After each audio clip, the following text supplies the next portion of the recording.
മക്കളൊക്കെ സ്കൂൾ വിട്ട് വരുമ്പോൾ നമുക്ക് എളുപ്പത്തിൽ തയ്യാറാക്കി കൊടുക്കാൻ പറ്റുന്ന ഒരു സ്നാക്സിൻ്റെ റെസിപ്പിയാണ്. അതിനായിട്ട് ഞാനിവിടെ കുറച്ച് അവലെടുത്തിട്ടുണ്ട്.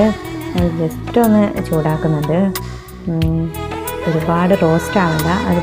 അതിലേക്ക് നമുക്ക് ശർക്കര പാനി ഒഴിച്ചു കൊടുക്കാം. അതൊന്ന് ഇളക്കി കൊടുത്തതിന് ശേഷം അതിലേക്ക് നമുക്ക് ആവശ്യത്തിന് തേങ്ങ ഇട്ട് കൊടുക്കാം. ഇട്ടുകൊടുത്ത് ഒന്ന് ഇളക്കി കൊടുത്തതിന് ശേഷം നമുക്ക് പഴം വാട്ടി വെച്ചതാണ് നെയ്യിലിട്ടിട്ട്.